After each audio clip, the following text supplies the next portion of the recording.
Welcome, everybody. There's just some things to remind, and that's just to maximize your participation in this workshop.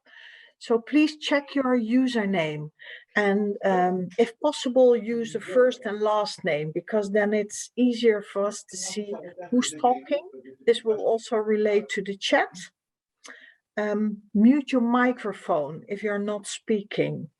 And if possible, use the camera, and please think about following that you face the light instead of having it behind you. It's nicer for other people to actually see your face. And if you need to leave for a second, do turn off your camera. Otherwise, please keep it on. It's always nice to see the people in the room and who you talk to. So for anything, please share your thoughts, comments in the chat so we know who's in the room. Introduce yourself. Marzia will also share a link to fill in a survey. And it's 11:01, and I'm really happy to give the stage to Marzia. Hello everyone, and thank you, Gina, for the wonderful introduction. I'm so happy to see you all here following, as you can see from this workload from all over the world. Thank you for joining this workshop today. I'm Marzia Loddo, and I am a postdoctoral researcher at the Department of Heritage and Architecture at the Delft University of Technology in the Netherlands. For the one of you who hasn't already done it, please fill in the consent form. It's very important to participate in this workshop today, and the workshop will be recorded. So today I'm going to show you my project, DPOT, which stands for Digital Depot.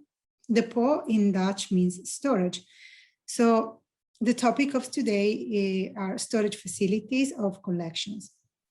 Later, I will divide you in breakout rooms where we can discuss further and exchange ideas. Each room will be moderated by Nicole McNeely from Europeana, Ilaria Rossetti from the University of Antwerp, Bruno D'Andrade, Bruna Nunes, Emily Lin, and Magda Furugi from the TU Delft. So I thank you all for helping me today. The workshop will last 1 hour, so I hope I will have the time to cover everything. So I invite you to write any question in the chat, and I will collect and answer them later. Okay. So the project Depot started in October 2019. It is an Horizon 2020 project within the Marie Skłodowska-Curie co-found Leading Fellow Program. The aim of this research has been to study the transformation of museums buildings in the Netherlands, focusing particularly on storage facilities to learn lessons that can be applied to their future management and improvement through in-depth qualitative research and the inclusion of VR technologies. I wrote this project in 2018 while I was writing my PhD thesis, but I emphasize this just to say that this project was written before any COVID-19 pandemic. But of course, I found myself in the middle of it, and I had to adjust accordingly. I assume that all of you know what a storage facility is, but in case you don't, it is that area inside or outside the museum where the non-exhibited collection is kept. A proper storage must ensure a longer lifespan for objects with minimal damage or degradation. I could stay here hours talking about the history and evolution of museum storage, but to be brief, I would say that the one on the left is a well-organized storage of, or a reserve, as the collection managers of the Uffizi like to call it. And the one on the right could be defined more as a warehouse. In Italian, we call it magazzino. And you can see that the objects lie on the ground and they are dusty. At the warehouse usually are not the right place to ensure a longer lifespan for objects. If you work in museums or with this topic, you probably already know that only a small percentage of the collection is exhibited to the public. Estimations of some museums say less than 10%. So I will always imagine a museum like an iceberg, when what you can see is the tip of the iceberg and the rest underwater is the storage. Now I'm going to briefly show you a couple of examples of storage inside and outside the museum. So storage can be placed inside the museum with the special furniture to organize the artworks.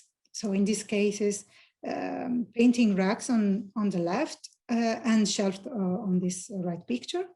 And they are usually accessible to museum employees and in special occasion to other people, mainly to scholars and for research purposes. Storage can be in the exhibition path as well, mainly behind glass walls or glass showcases.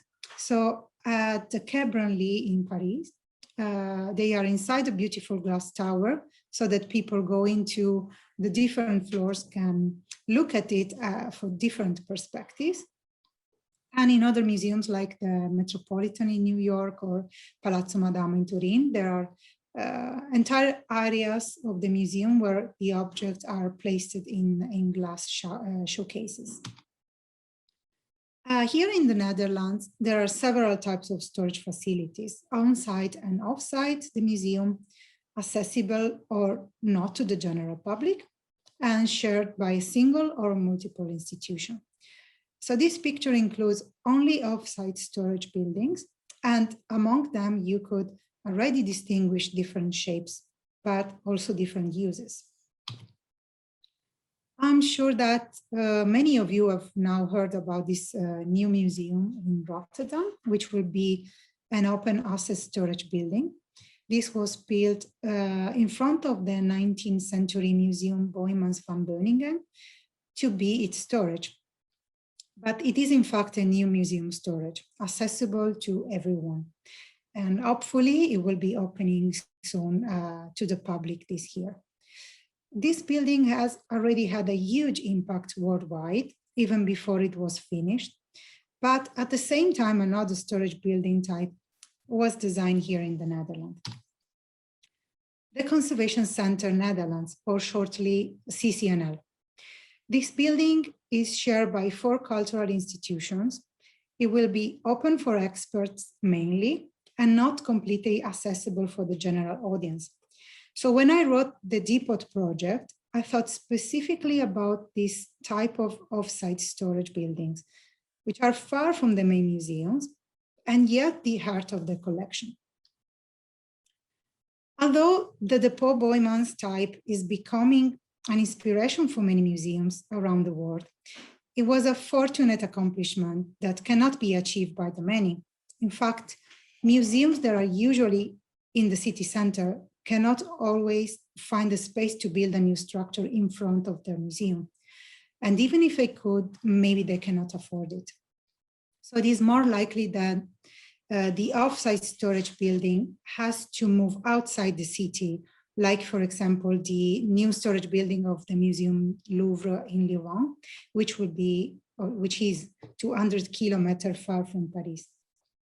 So it is more likely that the majority of museums around the world will still choose for a more conservative approach of on-site or off-site storage, not completely accessible to everyone. That is why one of the aims of Depot was to create a storage facility, virtual reality, to show this area of the museum and that part of stored collection, to create engaging educational projects with several different purposes, depending on the collection that had to be adapted to different audience. So As I said at the beginning, due to the corona, I had to adjust my project because museums were closed. They still are, at least to the public. So I worked mainly with students to investigate if using 360-degree photography or video and virtual reality technologies can be beneficial in architectural education. So this year I took part in several design courses where I organized workshops and lectures on museum preventive conservation, exhibitions and collection management, and show students some storage cases. One of the aims was to use this virtual storage as a tool to improve future design. So I had the opportunity to collaborate with the National Library of the Netherlands here in The Hague and use the special collection storage as one of the case studies. I'm not going to focus on this today, but I'm willing to share more about it if you are interested. And also you could read our article on the IFLA journal, which will be published in this December. Instead, I'm going to show you the CCNL and the 3D photography I took in several of the storage area and other locations inside and outside the building. I use the platform ThingLink to share the 3D pictures and add contents to them using the icon to which I link direct notes and hyperlinks to external information. What I like of this project is that I could show the students different phases when the objects have been located into the various storage. In the upper part, the storage was still empty. So I add to the platform some useful information about the building and explain important tools that are used for monitoring. In the middle part of the building, the rooms were half furnished. So I added information about the room. And in this case, I remember the door, for instance. And another example is the furniture that in some cases, these were adapted in advance for the collection. I also share with them external sources. And in this case, I added a book on risk management for collections from the Dutch Cultural Heritage Agency. The ground floor of the building at the moment I shoot those pictures was almost completely furnished. But I like this room because it's very different from the others. And this is the biggest object in the collection, which defined the height of the ceiling. So it was very interesting for the students in architecture to know that.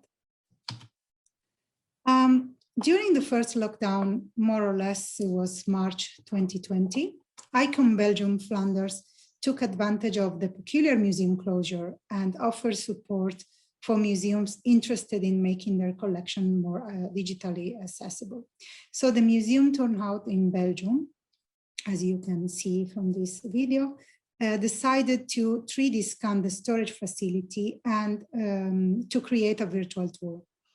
The fact that they have the same idea was a fortunate event for me because due to the COVID and the closed museums, I could not do it anymore. But thanks to them, I could continue my research and compare the 360-degree photography with this virtual reality to investigate with students if these technologies can be beneficial in architectural education. And the result of this work will be published soon. So museums today are experimenting with a lot more than the virtual reality or 360-degree photography. But even though not with storage facilities specifically. So today I'm going to show you also what is also possible to do using, for instance, augmented realities and games.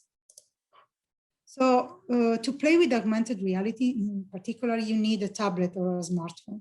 This is an example to show how to interact with it. For instance, here, this man points the tablet towards the painting and select specific icons to access different contents.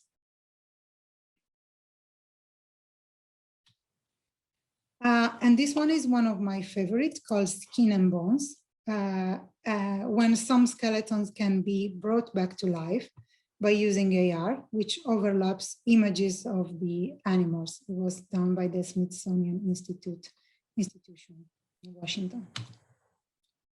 And this instead is a mobile serious game, which was launched at the National Archaeological Museums in Naples. The name of the game is Father and Son, and the protagonist of the story is Michael, who will go to the museum to learn more about his father's life and the information he left him.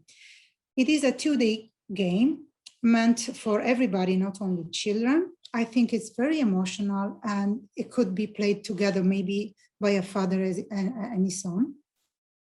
It is indeed a novel way to interact and play with the collection.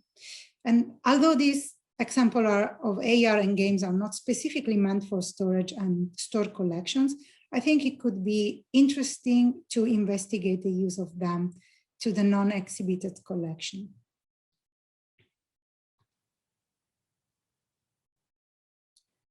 Okay, so the power of the stored collection is that it is still to be discovered.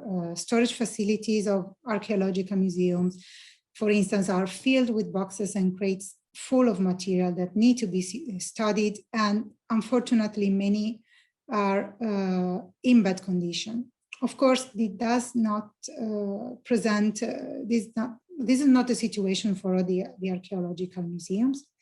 But what I found very interesting in the past 6 or 7 years in Italy, but I'm also reading something about this also here in the Netherlands, is that decision that some museums leaders are taking into consideration to focus more on the stored collections to create new contents and exhibitions instead of organizing blockbuster exhibitions, which for many reasons are not sustainable anymore.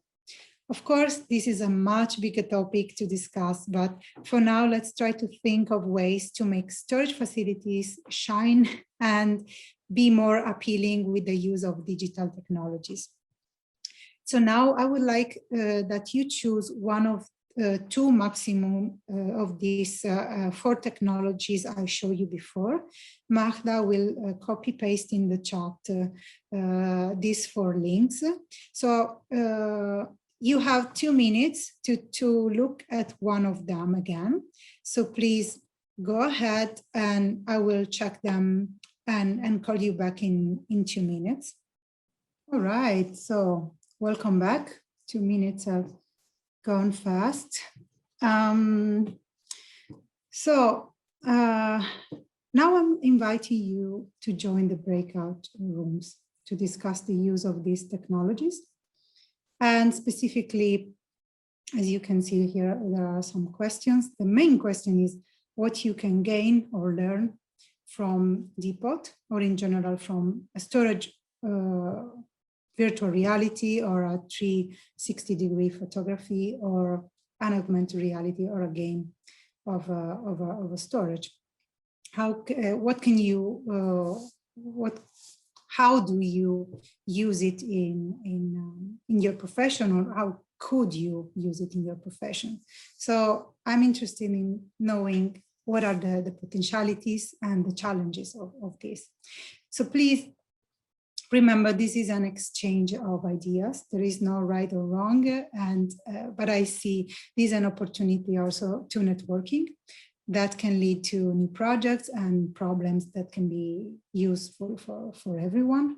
So thank you everybody for sharing. I went in and out the breakout rooms and I listened to very nice discussions. So I'm very happy, and I hope you could enjoy this as well. Thank you, the moderators, for your incredible help. And I hope that each of you now can share what happened in each breakout room. So I will start with Bruno. Would you like to share to start? Yes, so Marzia, thank you so much for this opportunity. It was a pleasure to share the breakout room with Elisa, Ananda, Doug, Maya, Fabian, Cindy.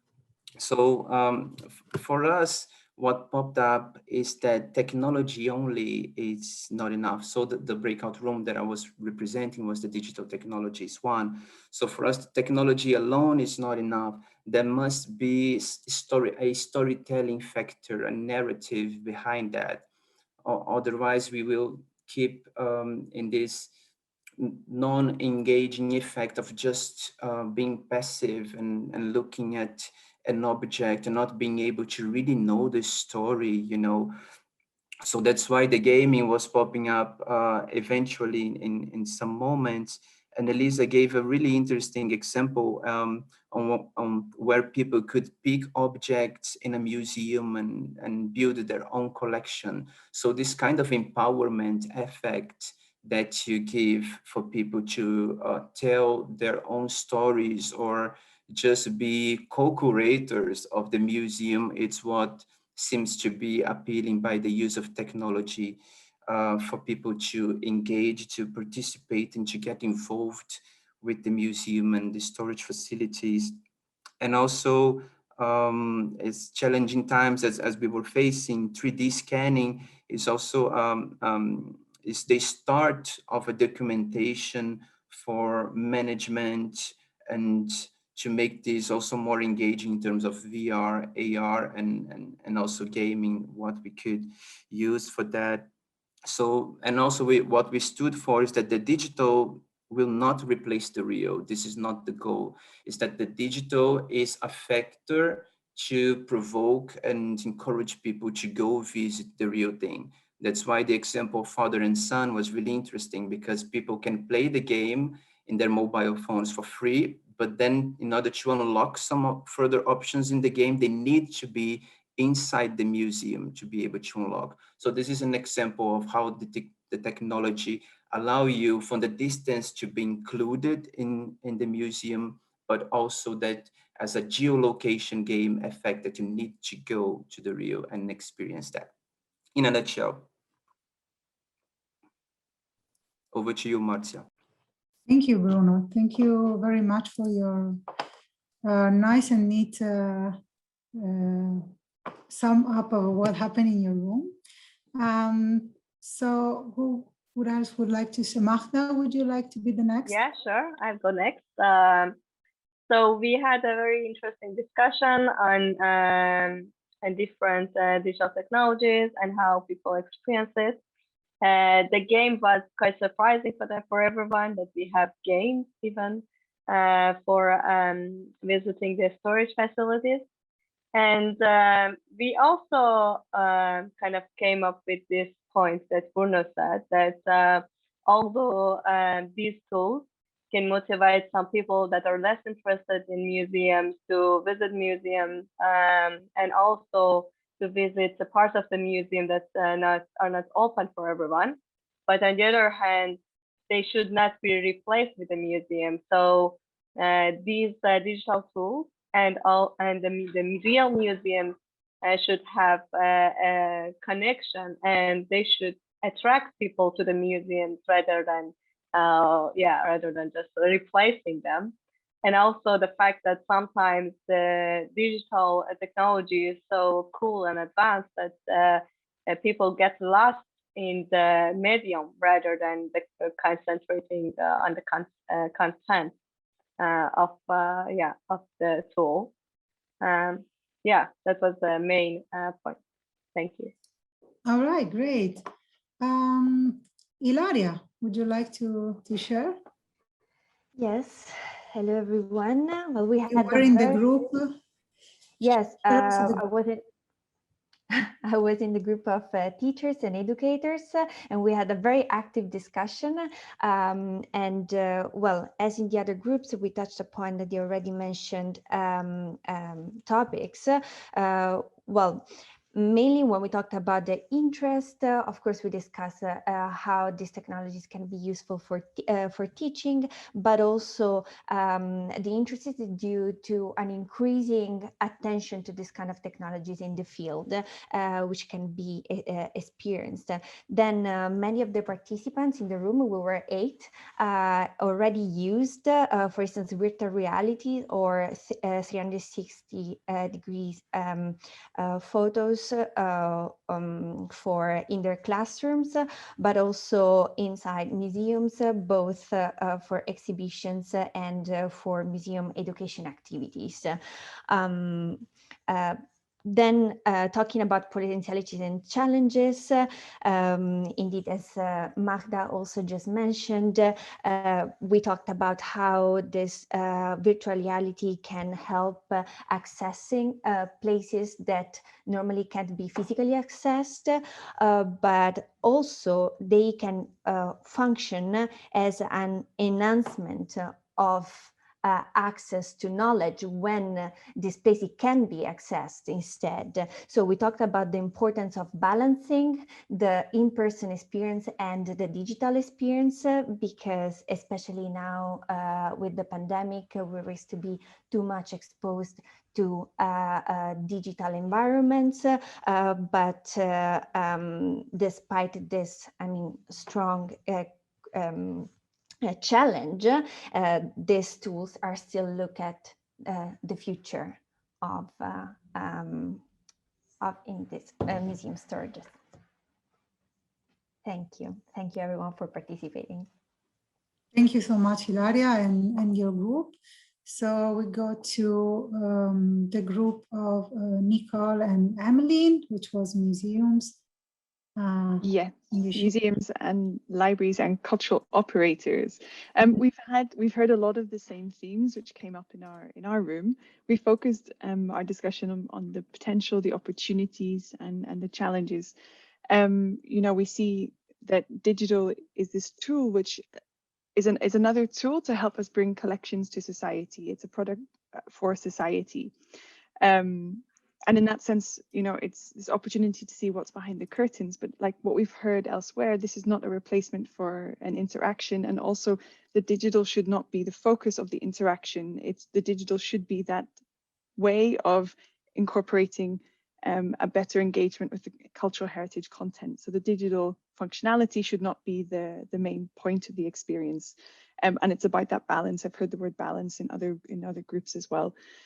We also had the opportunity of thinking about that it's not just to explore collections, it's also these tools are there to help us explore it within individual items as well. We had the idea of the preservation of pop-up books, but also in general books, being able to see beyond just the cover page or the page which is there in front of you in the museum itself.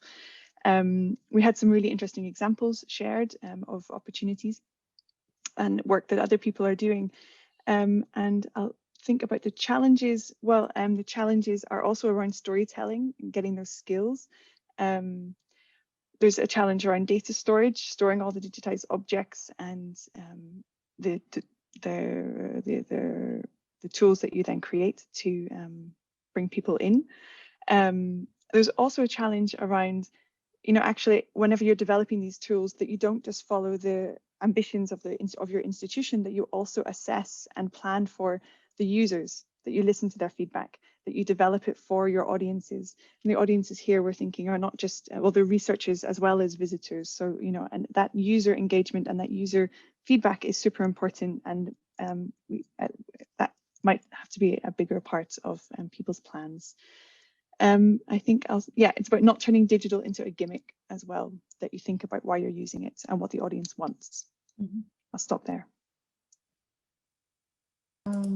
So if Emmeline is agreeing with Nicole and you don't have anything to share. Yeah, she has done a great job of concluding this. You too. It was a fascinating discussion, so thank you, everyone. Yeah. All right, so last but not least, Bruna, please. Hello. What happened? Well, a lot of things have been said that we also have the same notions about this. So it's not good that I'm the last one, because now I have to think of interesting things to add. But we had interesting discussions as well, of course. First of all, and the most obvious one is that it is, I was in a group of researchers and students, so it would be very interesting to have students being able to visit these collections without, well, it's not without having to go to the museum. It is the fact that when we go to a museum, we don't have access to the entire collection. So we don't even have a clue of the enormous amount of elements that we have there. And having this said, both for researchers and students, this could be a very interesting way to complement this feeling that, well, most of all probably have of a certain, well, like a treasure hunt. I will use the expression that Bart used, very interesting. This is a treasure hunt. And then you see a piece and you want to see a new piece. And so when you go to a museum, you have a planned visit. So you don't have neither the time that you would like to have to actually look at those pieces, peacefully and with the attention they deserve. So you could complement that at home, but also you could use that to discover new ones, to find new relations between the pieces that you have seen and you haven't identified those relations on site. It would also be, a challenge in this sense, the fact that the categorizations and the indexations of these pieces would have to be very rigorous right from the start. And in some cases, this doesn't happen. A lot of museums have a lot of materials stored that are not properly categorized. But still, this could also probably be a potentiality at the same time, because it would lead museum workers and the museum policies and means to adapt and to do these classifications effectively and as soon as possible. So at the same time, we wouldn't have those risks of losing material, having material being stolen or just disappearing out of the blue. Also, we discussed some issues related to security, of course, not only anti-depth security, because this is, and Bart presented a funny exercise that we imagine that you are going to steal a museum. How would you do it? Pick a museum in the world and just go to the Louvre. Imagine yourself going to the Louvre and stealing Mona Lisa. And so, but also the security, the physical security, just for instance, when young people go to the museum, as I've seen when I was younger, and you really want to touch the Mona Lisa. This is a real issue. And so by having these virtual visits to the museums, we could also lower the pressure on the building and the pressure on the pieces, on their maintenance and restoration. There's also, of course, great value of all these four methods that you have, these four options that you have presented, Marzia, the 3D, the augmented reality, and the other two. So there is not a preferable one, of course. All of them are very interesting and they could be complementary to each other. But well, of course, this also adds a new other questions. For instance, for maintenance, can this be useful? Of course, because if you have everything properly stored, organized, and you can see every piece, you can probably detect some defects. But the question is, how detailed are the images that you can get from these 3D images and from these digital ways of presentation and digital ways of keeping the maintenance of these pieces on track. There are some issues, of course, but most of all, more than problems or real issues, these are things that we can think about in the future, that we can still develop. And it is very interesting that we see that it is of course very useful, as Nina said, that this is basically a new world that's opening up to us, because the amount of materials that we don't know about is so big that of course there's a huge value on the digital deposits. We just have to find a balance, of course, but I think that the overall note is a positive one. All right.